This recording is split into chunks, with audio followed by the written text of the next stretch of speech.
Vamos abrir nossas Bíblias em Efésios capítulo 5. Efésios capítulo 5. Antes da gente começar a ler, contextualizando o que nós temos falado, a nossa série é Aprendendo a Buscar ao Senhor, e nós temos refletido sobre esse assunto, buscar ao Senhor e os diferentes aspectos que fazem parte disso. E aí, hoje nós vamos falar um pouco, começar a falar sobre essa ideia de buscar ao Senhor no contexto da família. Nós vamos falar hoje, se aprofundar nesse assunto no contexto da família. Então, Efésios capítulo 5, a partir do verso 22, aprendendo a buscar o Senhor no casamento, diz assim a palavra de Deus: Vós, mulheres, sujeitai-vos a vossos maridos, como ao Senhor. Porque o marido é a cabeça da mulher, como também Cristo é a cabeça da igreja, sendo ele próprio o salvador do corpo. De sorte que, assim como a igreja está sujeita a Cristo, assim também as mulheres sejam em tudo sujeitas ao Senhor. Vós, maridos, amai as vossas mulheres, como também Cristo amou a igreja, e a si mesmo se entregou por ela, para santificar, purificando-a com a lavagem da água pela palavra, para apresentar a si mesmo igreja gloriosa, sem mácula, nem ruga, nem coisa semelhante, mas também mais santa e irrepreensível. Assim devem os maridos amar as suas próprias mulheres, como aos seus próprios corpos. Quem ama sua mulher, ama-se a si mesmo, porque nunca ninguém odiou a sua própria carne, antes a alimenta e sustenta, como também o Senhor a igreja, porque somos membros do seu corpo, da sua carne, dos seus ossos. Por isso deixará o homem seu pai e a sua mãe, e se unirá à sua mulher, e serão dois numa carne. Grande é este mistério. Digo-o, porém, a respeito de Cristo e da igreja. Assim também vós, cada um em particular, ame a sua própria mulher como a si mesmo, e a mulher reverencie o marido. Até aí. Amém.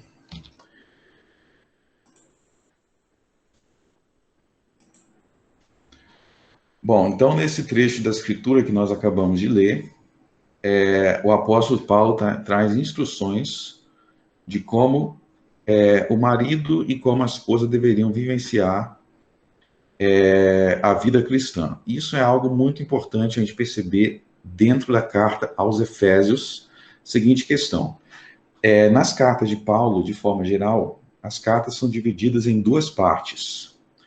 A primeira parte costuma ser uma parte mais teórica, e a segunda metade das cartas costumam ser mais práticas. Então, se você ler, por exemplo, a carta de Paulo aos Romanos, a carta de Paulo aos Romanos, do capítulo 1 até o capítulo 11, são as bases teóricas, ou seja, aquilo que nós devemos crer com nossas mentes a respeito de Cristo e Evangelho, e a partir do capítulo 12, você vai ver que ele foca em questões práticas. A maioria das cartas de Paulo é assim: começa com a parte teórica e depois vai para uma parte mais prática, o que é uma advertência para nós, o que é uma alerta para nós, de que a vida cristã, ela tem a teoria e tem a prática. Tem a teoria e tem a prática. O que você tem que crer, e com base nisso que você crê, como é que você tem que viver, como é que você tem que levar a sua vida. E aí nós vemos na carta aos Efésios, do capítulo 4 até a primeira metade do capítulo 5, Paulo trata dos deveres gerais dos cristãos, os deveres gerais dos cristãos. Como assim deveres gerais? Do capítulo 4 até a primeira metade do capítulo 5, são as coisas que todo cristão deve fazer. São as coisas práticas que todo cristão deve fazer. É a forma que todo cristão deve fazer, viver, independente da posição, do cargo que ele ocupa.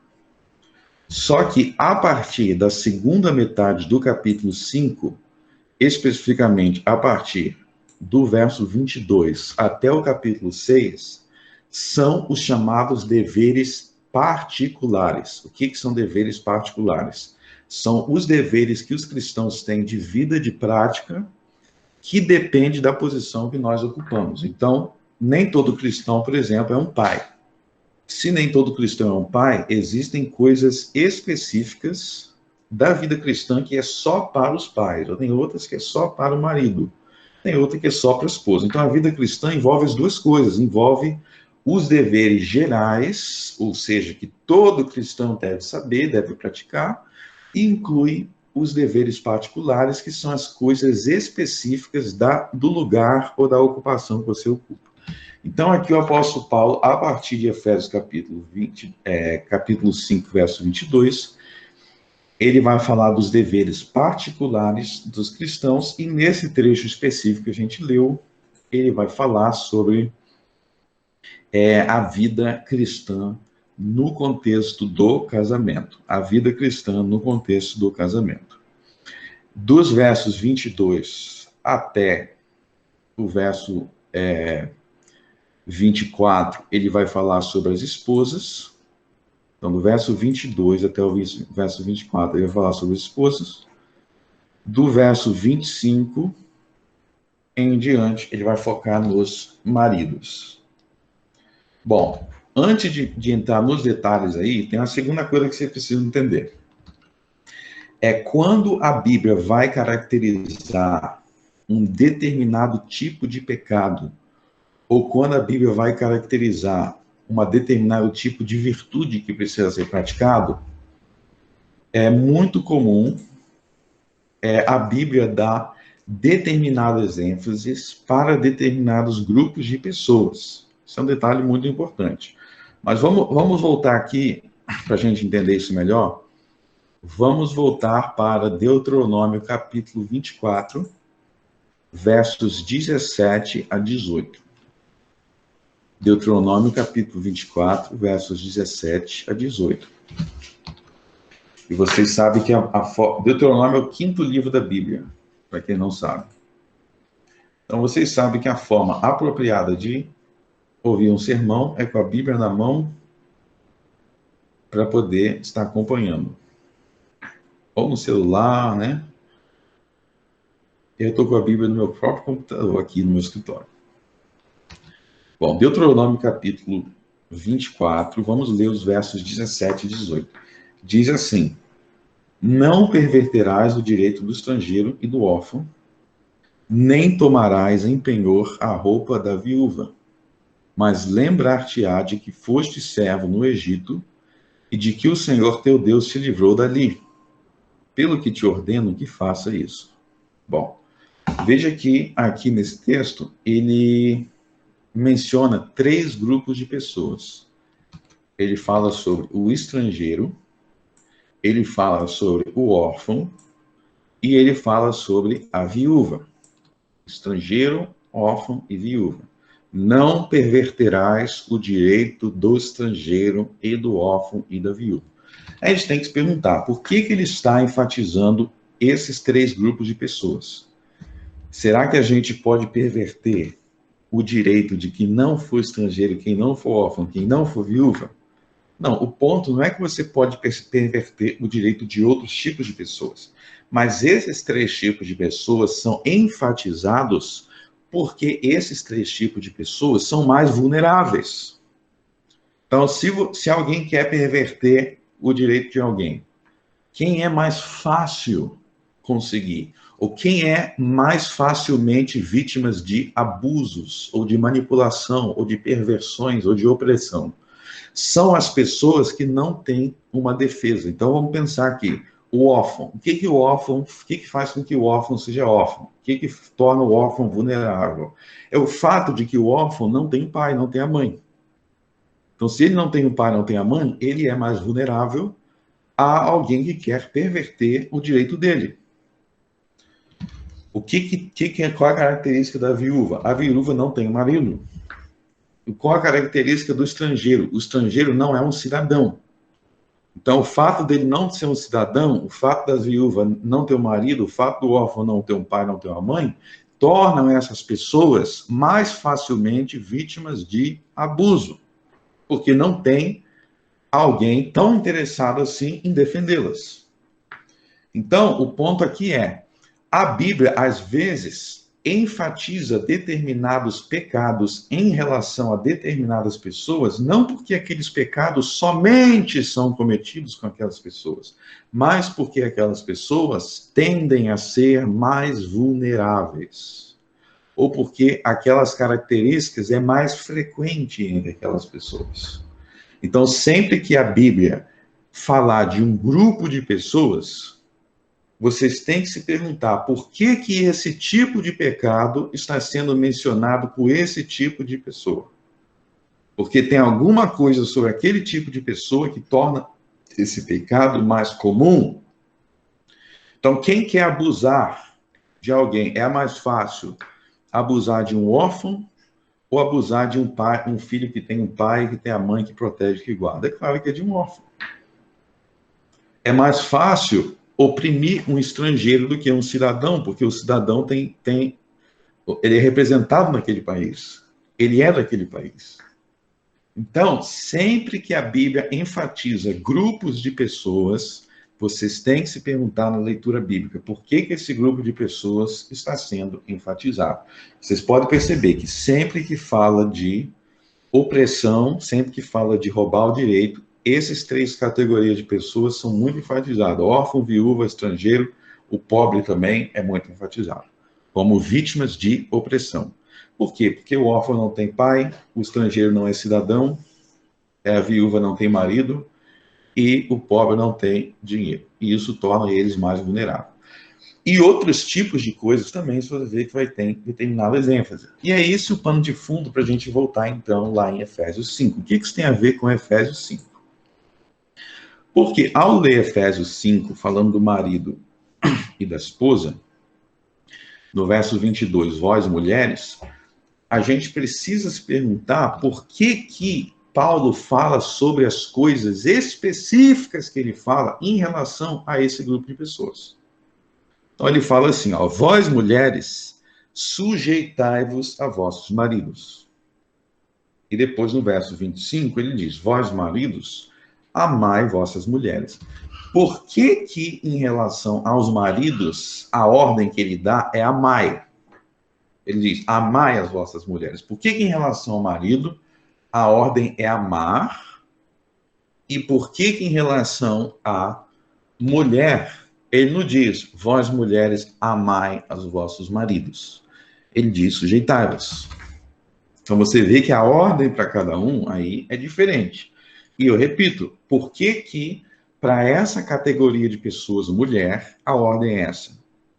Por que que para essa categoria de pessoas, maridos, a ordem é essa? Por quê?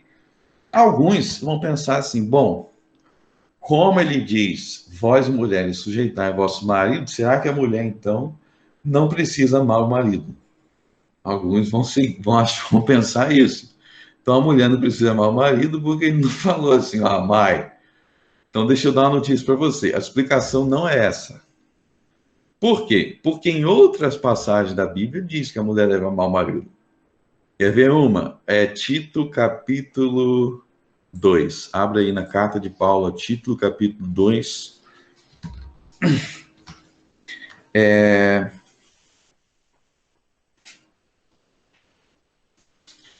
Tito 2, versos 3 e 4.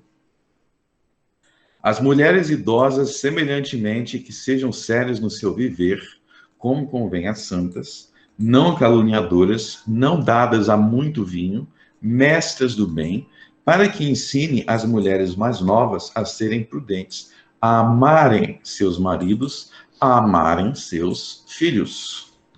Então aí fala da mulher amando seus maridos e amando seus filhos. Então, e outras passagens também vão refletir essa ideia. Então, é óbvio que a mulher também deve amar ao seu marido e aos seus filhos também. Né? Então, vamos voltar lá em Efésios 5, 22. Eu repito, então, o questionamento. Por que que quando ele fala do marido, ele fala em amar, verso 25, Efésios 5, 25, e quando ele fala da mulher, ele diz, sujeitai-vos. Por que essa diferenciação aí? E é o mesmo motivo, agora eu vou responder, é o mesmo motivo de quando ele diz em relação à opressão, em relação a privar do direito, ele fala assim, não prive o órfão do direito. Raciocine comigo, quando ele diz, não privem o órfão do direito, não privem o pobre do direito dele. Quer dizer que a gente pode privar o rico do direito dele, pode roubar o rico, ou que se alguém tiver um pai, a gente pode oprimir? Não. Mas porque esse tipo de pessoa é mais frequentemente sujeito a esse tipo de coisa. Então Deus está enfatizando, não é excluindo o resto, mas é enfatizando. Da mesma forma, na epístola aos Efésios, as coisas que Paulo diz aí,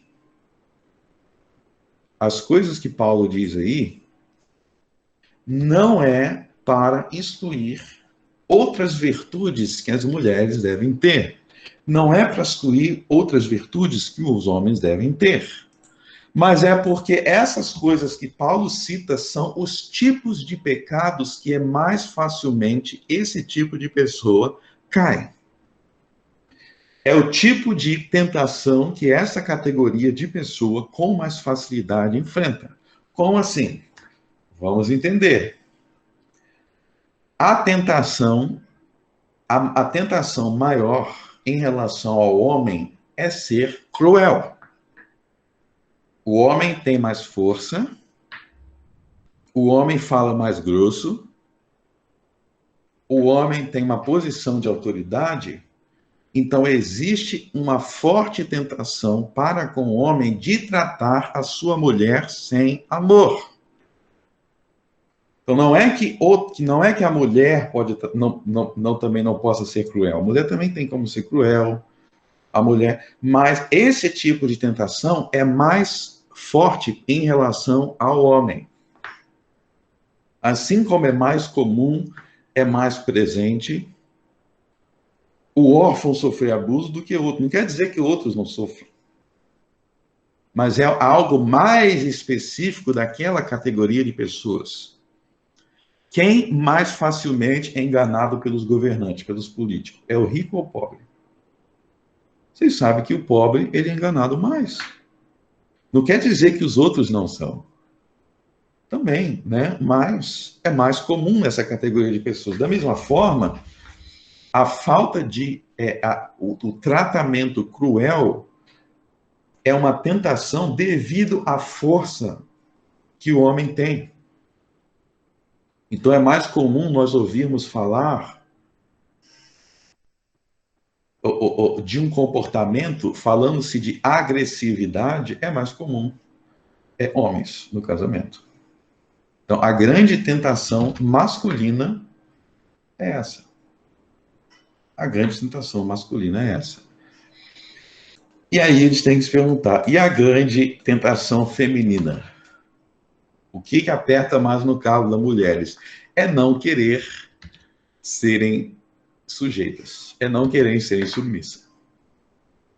Então, a mulher é a rebelião contra a ideia de submissão, é a tentação feminina maior. Então, entenda que nem todo mundo existe como no mesmo grupo de pessoas. Cada tipo de pessoa, o apóstolo Paulo vai falar que cada tipo de pessoa está sujeito a um determinado tipo de tentação que às vezes outro tipo de pessoas não está. Então, uma coisa é a criança, o jovem, o adolescente tem determinados problemas que talvez algum mais velho não tenha. Então, por exemplo, lá na carta de Paulo a Timóteo, em um determinado trecho aqui, o apóstolo Paulo fala assim, ó, Timóteo, toma cuidado com as paixões da mocidade. Toma cuidado com as paixões da mocidade. Por que ele diz paixões da mocidade? Porque esse tipo de coisa que ele estava descrevendo ali, essas paixões, ela é mais comum nesse grupo de pessoas, nos jovens. Não quer dizer que outros não possam passar por essa mesma coisa, mas ele está enfatizando um grupo. Então, sempre que você lê na Bíblia sobre um grupo de pessoas, observe a ênfase que a Bíblia está dando. A ênfase que a Bíblia está dando. Não é verdade que esse tipo de coisa aqui, as mulheres, é uma tentação maior para as mulheres e é uma tentação maior para os homens? E você vai ver que as duas coisas se retroalimentam. Aquelas que dizem, nós não aceitamos essa ideia de submissão. E a gente já vai ver o que é submissão na Bíblia. Mas aquelas que dizem, eu não aceito essa ideia de submissão. Qual é a justificativa que elas dão? Elas se justificam falando sobre a crueldade dos homens. Os homens são cruéis, não têm amor, portanto, esquece esse negócio de submissão. Ou seja, o que alimenta a rejeição daquilo que está no verso 22, a submissão, é aquilo que está no verso 25, a falta de amor. E vice-versa. Os homens justificam a crueldade muitas vezes, eu falo grosso mesmo, eu grito mesmo, porque a mulher não é submissa. Uma coisa vai alimentando a outra. Um pecado vai alimentando o outro. Os homens agem de forma cruel, as mulheres não querem esse tipo de líder, e ao mesmo tempo a mulher não quer ser liderada, aí os homens começam a se tornar agressivos. Um pecado alimenta o outro. E pode ver que muita coisa é assim na vida, né? Você tem pecados que se alimentam. Para pensar, muita gente se embriaga, né? O pecado da bebedeira. Aí se justifica assim, não, eu me embriago porque eu sou um cara triste. Eu sou um cara triste, então tem que encher a cara.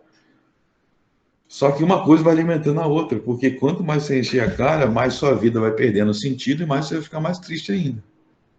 Então bebe porque dá triste, mas está triste porque bebe. Uma coisa vai alimentando a outra. A gente precisa quebrar esse ciclo. E para quebrar esse ciclo, a gente precisa entender melhor o que é verso 22, sujeitai-vos. O que quer dizer, vós mulheres, sujeitai-vos a vosso marido? O que é essa ideia de submissão da mulher no casamento? Bom, em nosso tempo, em 2021, essa palavra submissão, ela foi muito distorcida. É uma ideia que muitas pessoas têm uma ideia errada do que isso significa. E muitas mulheres acreditam que submissão quer dizer que o meu marido vai ter o direito de me pisotear quanto que ele quiser. E aí eu tenho que ficar caladinha só tomando pisoteando. Não tem nada a ver com isso, ok?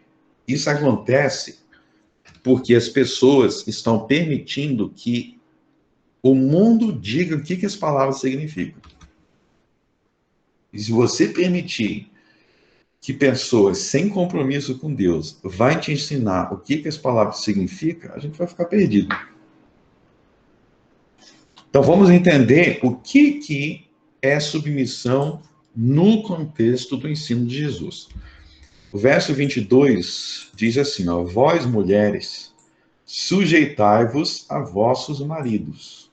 Mas aí vocês veem que não tem o ponto final. Ele não diz assim, vós mulheres, sujeitai-vos a vosso marido, ponto final. Não. Tem uma vírgula.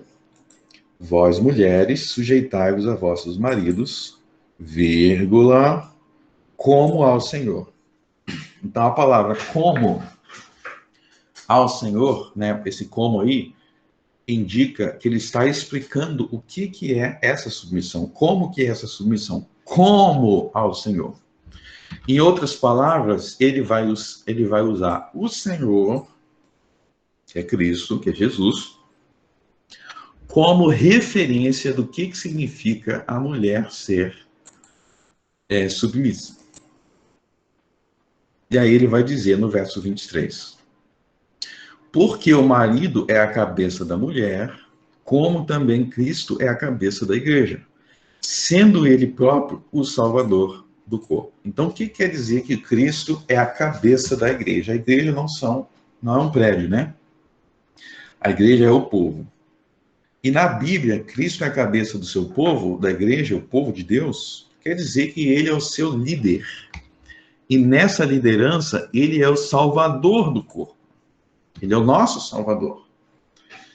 Então, a ideia de Cristo como cabeça e a ideia de que a igreja está submissa a Cristo, vamos fazer a seguinte pergunta, um seguinte questionamento. A igreja submissa a Cristo quer dizer que Cristo fica pisando na igreja e mandando calar a boca e faça o que eu mando, acabou? Não é isso. Né? Cristo, na verdade, ele deu a sua vida nessa comparação que Paulo aí está falando. Ele deu a sua vida pela igreja. A morte de cruz. Ou seja, a ideia de Cristo como cabeça da igreja, que Paulo usa como referência para explicar o que é submissão, quer dizer que os maridos devem se espelhar em Jesus, e assim como Jesus lidera e salva e faz tudo por seu povo, os homens também devem liderar as suas famílias. Então, é uma liderança amorosa que os maridos devem ter em relação às suas esposas, e essa liderança amorosa, assim como a igreja deve se submeter a este amor de Deus, as mulheres devem aceitar essa liderança amorosa de seus maridos. Mas vamos se aprofundar um pouco aqui, de uma forma mais prática, para a gente entender. Vocês lembram que lá nos primeiros livros da Bíblia, os 5 primeiros livros da Bíblia, o Pentateuco, Moisés foi o grande libertador do povo de Israel da escravidão, né? Israel era escravo do Egito, lá no Egito, e aí Deus, né, ele se manifestou a Moisés, escolheu Moisés como libertador, mas o verdadeiro libertador mesmo do povo de Deus era o próprio Deus.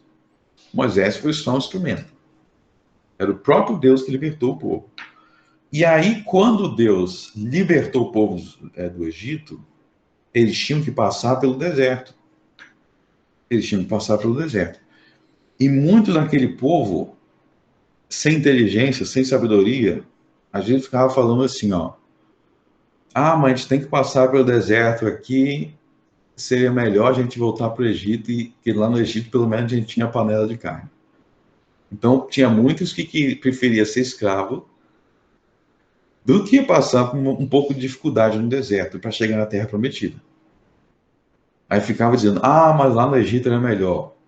Era melhor tomando chibatada nas costas e sendo escravidado, mas era mais cômodo. Que pensamento é esse, né? E aí Deus falava, não, vocês precisam reconhecer e precisam marchar para a Terra Prometida. Vocês não podem pensar assim.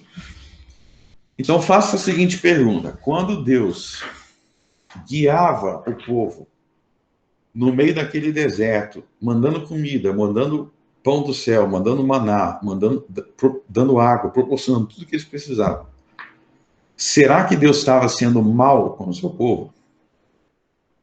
Ou Deus estava, em sua bondade, proporcionando tudo que aquele povo precisava? Então, essa liderança de Deus, liderando o povo, saindo da escravidão para ir para a Terra Prometida, é uma liderança ruim? Era ruim quando Deus questionava por que vocês estão reclamando, querendo voltar para a escravidão?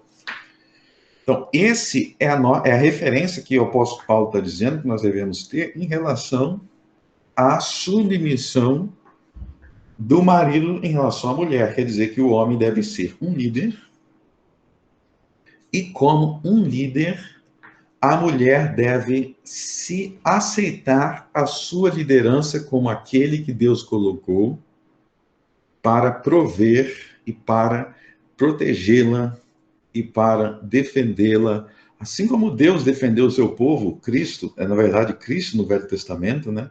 Cristo defendeu o seu povo da escravidão, Cristo alimentava o seu povo no deserto, Cristo protegia o seu povo, Cristo deu conforto ao seu povo no deserto.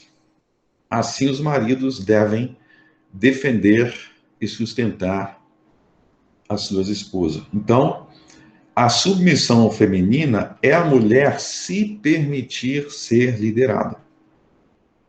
É a mulher se permitir que o marido tenha esse tipo de carinho, proteção e defesa que ele precisa dar para ela. Então, a insubmissão é quando a mulher não quer aceitar essa liderança. Então, vamos dar alguns exemplos práticos. Esposa, vamos orar? Vamos orar agora? Não estou afim. Não estou afim. Vamos ler a Bíblia? Não. Então, se você não aceita o que o seu marido determina de oração, de leitura bíblica, como é que ele vai conseguir te guiar espiritualmente nas coisas que você precisa para a sua vida espiritual? Não existe liderança. Ele está chamando para orar e você não quer orar. Se ele está chamando para ler a Bíblia, você não quer ler a Bíblia. Se ele pede para você, vamos conversar as coisas de Deus. Não existe liderança, então. Isso é o significado de submissão. Submissão quer dizer que alguém está dando uma orientação para poder te ajudar, para poder te guiar, né, no contexto marido e esposa, e você está aceitando porque você reconhece que essa orientação vem do Senhor, né? Então, submissão é aceitar a liderança do marido em todas as áreas que Deus instituiu ele para liderar. E insubmissão é o marido estar se esforçando para fazer isso e você não está aceitando. Então, você vê que submissão não tem nada a ver com ser subjugada. Não tem nada a ver, tem tudo a ver com amor. Porque se o seu marido está se esforçando para buscar a Deus e para te orientar nessa busca para Deus, isso é amor. E não aceitar isso, não perceber esse esforço do marido para fazer as coisas corretas, para guiar, para trazer proteção para o lar dele, espiritual, econômico, em todos os sentidos de proteção, isso é rejeitar o amor de Deus. É rejeitar o amor de Deus. Parem para pensar quantos maridos neste país estão interessados em orar com a sua família. Pouquíssimos. Pouquíssimos. Estão interessados em levar a sua família para a igreja. Estão interessados em falar para a sua esposa, vamos fazer as coisas certas, vamos buscar a Deus. E como é que... É raríssimo, são poucos maridos que têm esse tipo de preocupação. E como é que uma mulher pode ter esse tipo de marido e desprezar isso? Não pode haver desprezo por isso. Tem que haver valorização. Então, não permita que ninguém venha deturpar o significado de submissão. Submissão, sempre lembra da seguinte forma, é permitir-se ser liderado. É permitir-se ser guiado. Não tem nada a ver com permitir-se ser agredida, humilhada. Se tiver isso acontecendo em nossa igreja, a gente até expulsa do nosso meio. Maridos agressivos, né? Se não houver arrependimento, a gente nem quer no nosso meio, não. Porque contradiz, de uma forma muito essencial, aquele exemplo que Cristo deu para nós. Então, a gente vê que Cristo, nessas passagens, é o modelo. Cristo é o modelo. E aí a gente precisa, então, se a mulher precisa aceitar essa liderança do marido, se submeter a essa liderança do marido, não sendo uma mulher, tem casamentos que o marido tem que brigar, às vezes dá briga do casal. Ah, por que foi essa briga? Por que teve essa briga? Será que é porque ele te traiu? Será que ele olhou para outra mulher? Não, porque ele está querendo orar comigo. Vocês não estão vendo que isso é loucura? Como é que pode ter briga porque o marido está querendo orar ou falar das coisas de Deus com a esposa? Então, quem está pensando assim, que tipo de marido vocês estão querendo? Né? Bom, vamos continuar então. Pensando, então, a gente precisa se perguntar como é que é essa liderança masculina. Verso 28. Verso 25. Vós, maridos, amai vossas mulheres, como também Cristo amou a igreja. Então, a ideia aí do padrão de Cristo. Veja que ele vai falar algo específico sobre Cristo. Ele vai falar que Cristo a si mesmo se entregou pela igreja. Ele vai falar no verso 26 que Cristo se entregou para a igreja para santificar, purificar a igreja pela palavra. Então, esse aí é o nosso modelo, ou seja, tudo que nós, como povo de Deus, precisamos, Cristo proporcionou por meio de sua morte e sua ressurreição. Então, consequentemente, pela comparação que o apóstolo faz, os maridos devem ter um amor pela esposa, ou seja, não devem ser cruéis. E esse amor não deve ser somente em palavras. Não deve ser um amor que só fala, fala, fala, porque o amor de Cristo por nós não é somente em palavras. Você vê aí que ele fala sobre uma ação. O que Cristo fez, não somente o que Cristo fala, mas o que Cristo fez.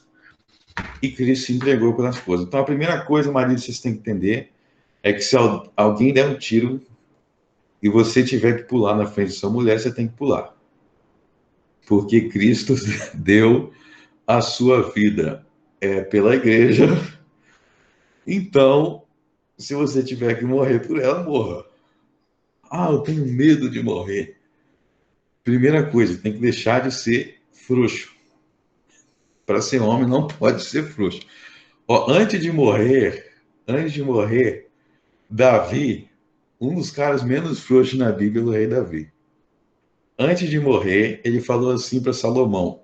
Primeira frase que ele falou para Salomão antes de morrer: Salomão, eu estou morrendo, seja homem. Foi o primeiro conselho que ele deu para Salomão: seja homem. Hoje em dia, esse conselho aí está se perdendo. Está se perdendo porque e tem muita gente precisando ouvir. Então, o homem, você vê Cristo, né, lá nos evangelhos, Cristo deu a vida pela sua igreja. Ele estava disposto a morrer. Ele orou assim ao Pai: Pai, se não for necessário morrer, em outras palavras, então passa de mim esse cálice, mas se tiver que ser isso, vai ser isso. Ele morreu morte de cruz. Bom, tomara que ninguém aqui tenha que pular aí na frente de bala nenhuma, né? Mas esse chamado a estar disposto a morrer não é praticado somente de forma literal, né? Ainda bem que ninguém nunca deu tiro, né? Mas é a ideia de você sempre estar disposto a se sacrificar se isso for necessário para o bem-estar da sua família, né? Para o bem-estar da sua família. Vamos dar alguns exemplos aqui. Bom, além de ser pastor, vocês sabem que eu sou tradutor. Mas e se por alguma razão esse tipo de emprego não dá certo? Se eu tiver que vender paçoca na rua, eu tenho que vender paçoca na rua, se isso for necessário, for para eu sustentar minha família. Mas eu não gostaria de vender paçoca. Quem disse que é para você gostar?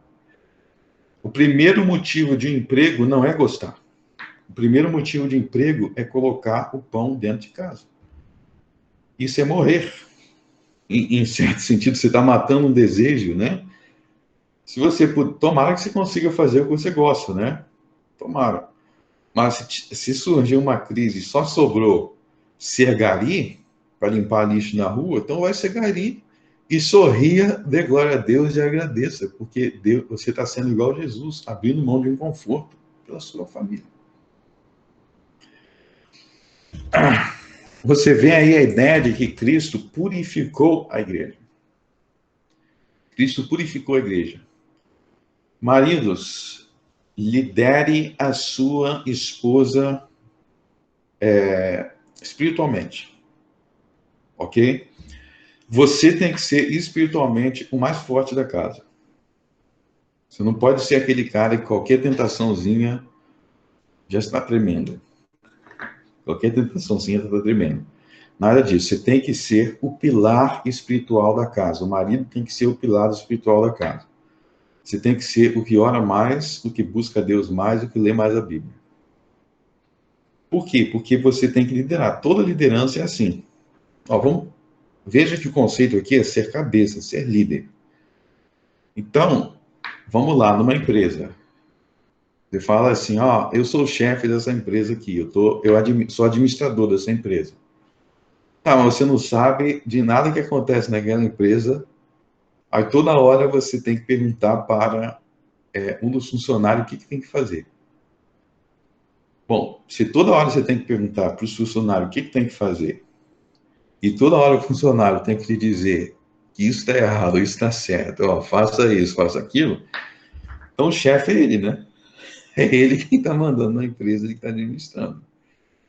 Então, assim, os maridos, se eles são líder espiritual, eles têm que ser a referência de piedade, de seriedade, de oração e de leitura da palavra. A pior coisa que tem é quando tem um casal, a gente é cristão, mas você vê que o cara não busca Deus. Se ele não busca Deus, não tem como ele liderar nessa área. Nada de que você não está inteirado, que você está aprofundado, tem como você ser líder. Então, maridos, em primeiro lugar, você quer liderar espiritualmente a sua casa, seja referência de leitura da palavra de oração. Seja informados. Compre um bom livro de teologia. Você está com dúvida no assunto, compre um livro. Ou vai na biblioteca de nossa igreja, né? A gente tem a biblioteca lá, e pega um livro emprestado da nossa biblioteca, começa a se informar. Mas é para ler e se informar, não para entrar na internet e ficar discutindo com o desconhecido, não. Tem gente que compra livro para ficar na internet discutindo com gente que nunca viu na vida. A gente se pergunta qual é a finalidade, quem são essas pessoas? Né? Nada contra quem usa a internet, eu uso aí, eu sou ativo no Facebook, mas vamos colocar as prioridades no lugar certo. Primeira pessoa que tem que saber das coisas que você está aprendendo é a sua família. É a sua família que você está aprendendo sobre Deus. Enquanto a sua mulher e os seus filhos não estiverem bem informados, ninguém mais tem que ouvir o que você tem a dizer, não, cara. Esquece. Esquece. Pessoa desconhecida. Ah, eu estou aqui aconselhando alguém aqui lá da Bahia, no Amapá. Primeiro que tem que ouvir um conselho seu é a sua mulher. E se você não tiver moral para aconselhar dentro da sua casa, você não tem moral para falar com ninguém. Se você não for uma referência na sua casa, você não é referência para ninguém. Ninguém tem que saber da sua opinião. Sua opinião é irrelevante se você não for referência na sua casa. Então, por quê? Porque o marido tem essa missão de ser como Cristo, de santificar a sua esposa. Portanto, ele deve ser bem informado sobre a palavra de Deus e ele deve ser um homem diligente na oração. Deve ser um homem diligente na oração. E além dele ser, então, estou falando aqui o que ele deve ser em primeiro lugar, né? E é claro que eu não vou entrar nem no mérito que ele deve ser alguém que pratica o que ele fala, né? Eu estou falando de fazer e de falar. Mas ele deve ser também alguém que não somente, ele tem que ser em primeiro lugar para ele, né? Porque não adianta nada você querer ensinar para os outros sem você ser, mas você deve ser um guia para sua mulher. Então, se a sua mulher está tendo dificuldade para ler a Bíblia, você deve ser o cara que vai buscar organizar isso na vida dela. Você deve ser o cara que vai puxar ela para orar. Você deve ser o cara que vai dar diretriz. Ó, vamos ver aqui os tempos livres que você tem. Você está fraca, vamos orar junto. A gente vai orar junto para eu te estimular. Então, ele vai ser a pessoa que vai estar trazendo o estímulo. Por isso que ele tem como estar firmado, porque não tem como você ser o guia, o estimulador do lar, se você não tem nada a oferecer. Se você não tem nada a oferecer, né? É igual falar assim, ó, vou ensinar para vocês, vou dar aula de espanhol. Só tem problema, eu não sei nada de espanhol e acho uma língua muito difícil. A gente não vai oferecer nada, né? Então, como é que você vai oferecer o espiritual se você não tem o que oferecer? Você mesmo está fraco. Então, você tem que ser a base. Ó, o marido nunca pode ser o cara que facilmente fraqueja. É claro que todo ser humano fraqueja. Todo ser humano tem seus momentos fracos, mas não pode ser uma coisa assim, com facilidade. Estou falando de questões práticas, então oriente a sua esposa, se ela está com dificuldade, seja cabeça, líder, oriente ela, vamos orar isso, vamos ler isso. E aonde é que vai entrar a submissão da esposa aí? Aceitando essa liderança do marido. Se esforçando para fazer o que ele está orientando. Maridos, domingo de manhã, não é dia da gente ir para a igreja, adorar a Deus. Infelizmente, a gente está em casa aqui. Eu não queria estar nesse meu escritório aqui. Passo a semana inteira aqui, domingo também tem que ficar trancafiado aqui. Terrível. Eu queria mesmo estar na igreja, com meus irmãos, adorando no culto. Infelizmente, a gente não está podendo, por esse momento que a gente está vivendo, mas vamos pensar na volta do culto. Maridos, vocês têm que garantir que toda a família vai para a igreja com regularidade no domingo. Se a tua mulher tem que ficar te acordando, a mulher que acorda o cara e fala, vamos embora, marido. Isso não é ser líder. Saiba que se a sua mulher tem que ficar te acordando e obrigando você a ir na igreja no domingo, pode se considerar um fracasso com F maiúsculo. Você é um grande fracassado, pelo menos nessa área. Nessa área, por quê? É só você voltar, Efésios 5. Quem é o líder? Quem é o cabeça?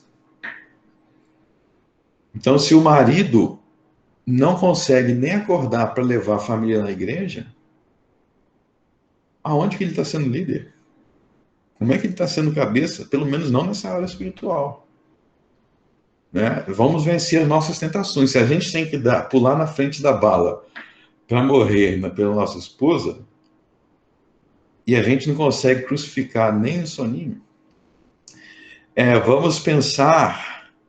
Então, o homem ele tem que ser visto pela família como alguém regular e estável nessa busca. Todo domingo está lá o marido pronto para levar o povo à igreja.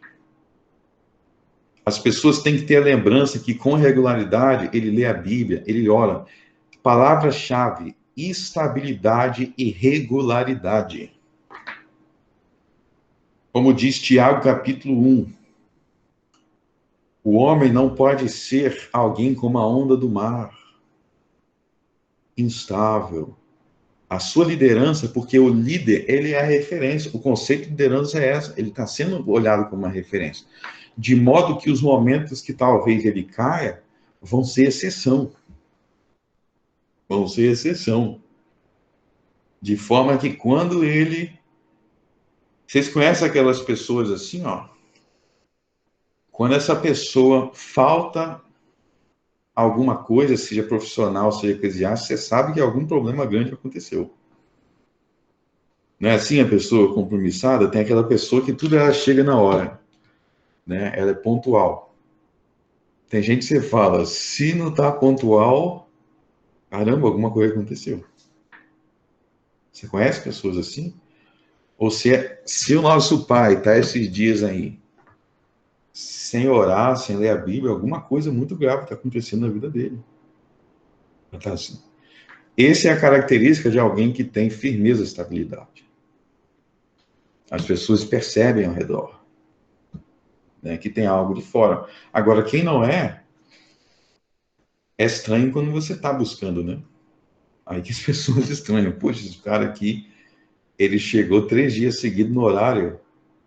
Será que ele está doente? Até brinco, será que caiu da cama, né? Caiu da cama. E mesmo nesse momento aqui, ó, olha só, Jesus ensinou nos evangelhos, seja fiel, quem é fiel no pouco. Jesus fala sendo fiel no pouco. A gente está tendo aí reuniões online. Não precisa nem sair da cama para assistir essa reunião aqui.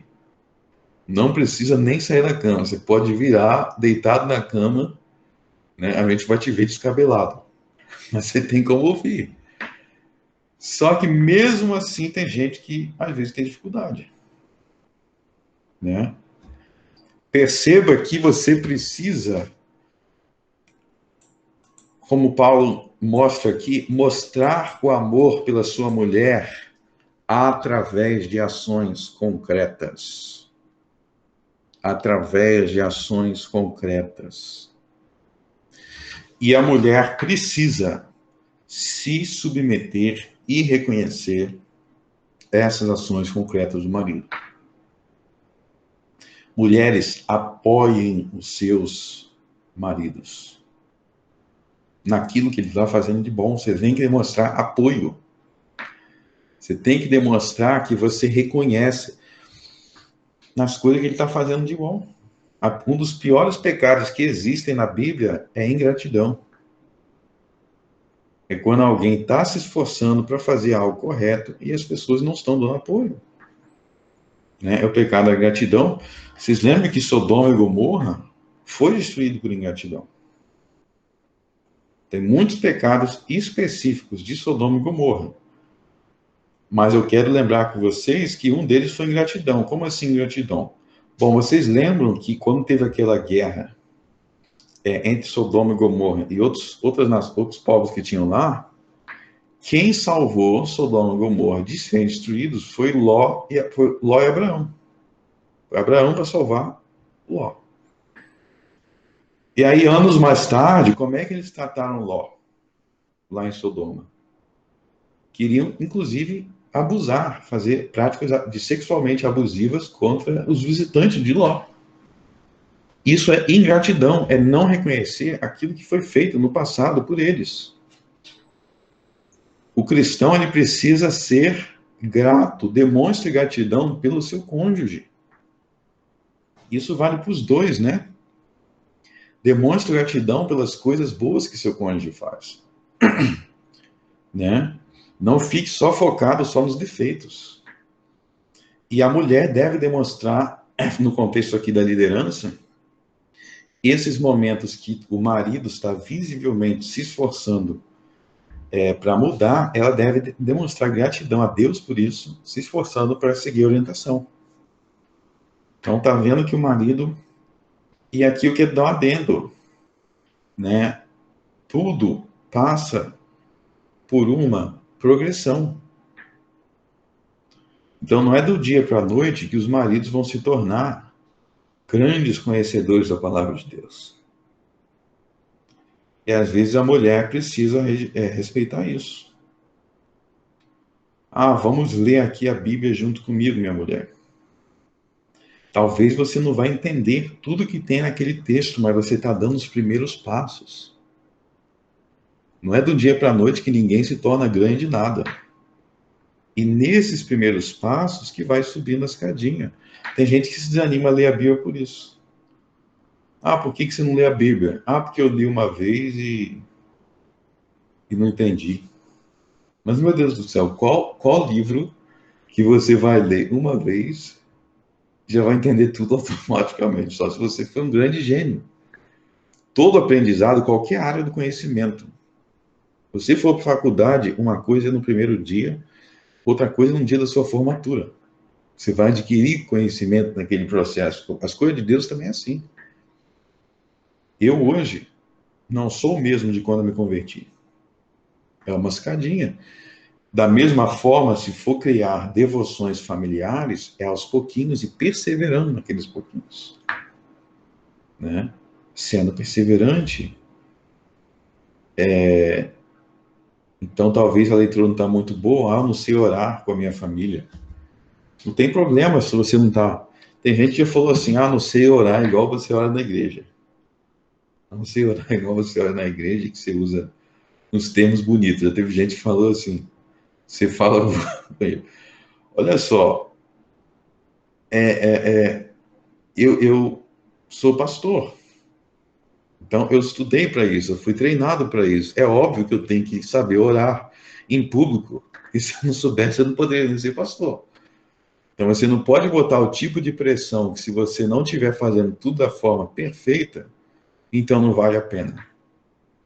Se você não sabe orar, comece a orar daquele jeito que você está aprendendo aos poucos, você vai se instruindo pela palavra aos poucos, e aí você vai aprendendo. Mas aquela oração já demonstra um esforço para orar, Deus já está olhando para esse esforço. É melhor do que você desistir. E Deus vai abençoando. A gente vai se esforçando pela graça dele. A gente se esforça e Deus responde a sua graça abençoando aquele esforço. Abençoando aquela tentativa. Existem exemplos na Bíblia de milagres extraordinários operados por Deus em resposta, às vezes, em oração, de uma frase. Por exemplo, nos evangelhos tem um cego que Jesus curou e ele só ficava gritando assim: Jesus, filho de Davi, tem misericórdia de mim. Jesus, filho de Davi, tem misericórdia de mim. Por acaso isso é algo complexo? É algo assim que ele não falou muito. Tem a sua profundidade, mas é uma oração que não são muitas palavras, e Jesus operou um milagre extraordinário. Eu tenho experiência na minha vida de momentos que às vezes eu fiz uma oração rápida, com poucas palavras, e imediatamente Deus me entendeu. Então, eu repito, é como uma escada em que você, aos poucos, vai se desenvolvendo. Mas é preciso aceitar esse compromisso. Maridos, aceitem o compromisso de serem cabeças. Deus criou nós, maridos, para defender as nossas mulheres, para protegê-las, para dar carinho, para proporcionar tudo o que for necessário para o bem-estar dela. E esse amor são por atitudes.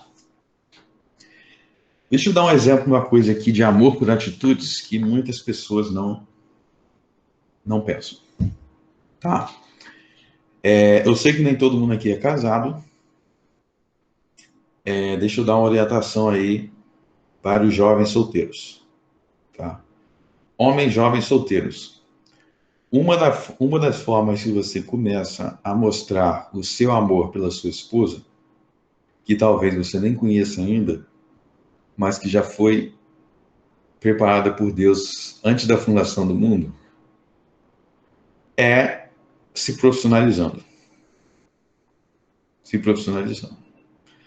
Porque se você não se profissionalizar, você vai ter mais dificuldade de ganhar o pão de cada dia.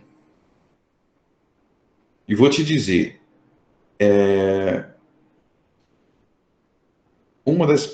tem muita gente que pensa assim, tal fulana é interesseira. Existe uma diferença entre ser interesseira, é um problema também. Uma coisa é ser interesseira, outra coisa é o outro lado da moeda, a mulher tem o direito de querer ter o seu sustento. Então, se você é um cara sem profissão, o que despreza isso, não quer saber, sim, ela tem o direito de pensar assim, não vou querer namorar esse cara, não vou querer nada com esse cara, porque ele não estuda, não é um cara que mostra-se querer se profissionalizar. Eu vejo muito jovem adolescente falando assim, as meninas estão solteiras, estão interesseiras. Tem. Mas será que, no seu caso, é interesseira ou você que não gosta de estudar? Você que não faz nada para se profissionalizar. Querer um homem que dê segurança econômica Não é ser interesseira, não, cara. Na Bíblia fala sobre isso. Na Bíblia fala sobre isso. Que o homem tem que sustentar a família. Então, se a mulher não quer nada contigo por causa disso, jovem, vai se profissionalizar. Antigamente era ainda mais difícil isso, né? Muitos aí, nos tempos antigos, às vezes começava a trabalhar com 12, 13 anos e às vezes a vida era difícil. Então, se torna mais grave em jovem que não se profissionaliza quando ele tem todas as oportunidades, muitas vezes. Isso é uma forma de demonstrar amor pela família que você vai ter. Quando a sua filha fizer 12 aninhos, ela vai querer uma roupinha nova. Ela vai querer fazer um passeio. Não é bonito um pai poder chegar para sua filha e falar assim, filha, olha esse presente aqui que eu estou te dando. Agora, se o cara sempre desprezou, mas a minha vida é difícil. Tem sim as pessoas que tiveram a vida difícil, ninguém está culpando isso não, mas como diz o livro de Eclesiastes, tudo que vier à mão para fazer, faça com todas as tuas forças. Você teve a oportunidade, usa a oportunidade que você tem. Não quer dizer que vocês têm que ser rico, mas tem que ser esforçado e trabalhador. Esforçado e trabalhador. É assim que um jovem cristão que está procurando uma mulher. E aí eu vou te dizer outra coisa para vocês. A Bíblia diz que uma esposa é um presente de Deus. Por que Deus vai te presentear com uma das maiores joias deles se você de nada tem de joia? Se você não é um cara esforçado, para que ele vai te dar um grande presente desse? Se você não vai tratar bem a filha dele. Se você não vai tratar a filha dele como Cristo tratou a igreja. Então vocês querem formar, aproveita que vocês, jovens, que vocês são os solteiros cristãos, aproveita e forme a família da forma correta. Tem muita gente que hoje é cristão e gostaria de ter informação que vocês têm agora e que não tinham essa informação quando eram jovens, quando estavam na idade de vocês, de formar família, de se profissionalizar. Não é isso? Aí os mais velhos aí podem me confirmar. Não seria bom se toda a informação que você tem agora você tivesse quando você tinha 17 anos?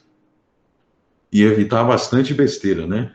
Muita besteira podia ser evitado se com 17 anos a gente soubesse tudo. Então, é isso o evangelho. É ser sábio, é construir as coisas da forma correta.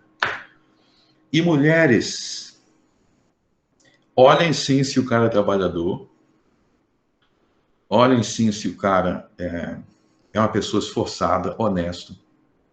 E o recado que eu dou é, acima de tudo, olhe para a espiritualidade dele. Ele se importa com as coisas de Deus? Quando se fala das coisas de Deus, ele se importa?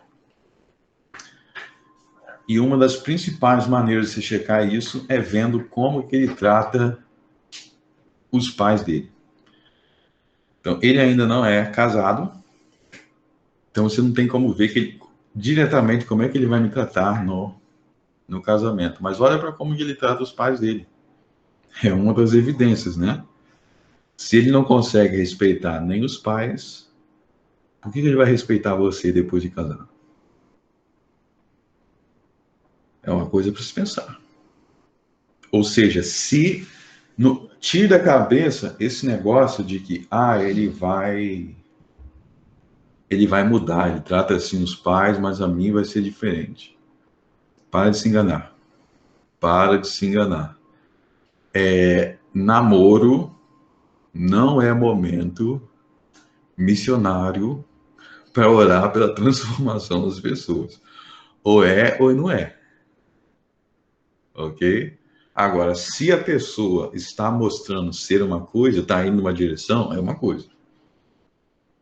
Mas esse negócio de a pessoa é assim agora, depois do casamento, vai ser outra, esqueçam isso. Você está com. é se enganar. Se a pessoa antes não mudou, dificilmente vai mudar depois. Você está entrando numa roubada. Então, o jovem solteiro, ele tem a oportunidade de construir algo muito mais seguro, muito mais abençoado do que quem está perdido em trevas, não sabe o que está fazendo. Aí, estou com 40 anos. Aí é outra situação. Mas se você puder fazer o certo o mais cedo possível, façam o certo. Para aprender a buscar a Deus no casamento. Essa palavra que eu queria deixar para vocês, Efésios capítulo 5. Espero que essa palavra entre não só nos ouvidos, mas que se torne prática ao longo da semana. Eu vou dizer para vocês, não tem nada mais abençoado do que um casamento debaixo da vontade de Deus. Nada mais abençoado que um casamento debaixo da vontade de Deus. Porque quando está debaixo da vontade de Deus, existem pecados, existem problemas, mas você soluciona esses problemas pela palavra de Deus, pela graça, pelo Evangelho. Então não se tornam problemas eternos, problemas perpétuos, porque os dois estão sendo orientados pela luz de Jesus. Então tudo pode ser resolvido. Agora, quando um dos dois está fora do Evangelho, aí, meu amigo, fica difícil. Porque aí não existe luz, né? Então busquem isso, que Deus abençoe vocês.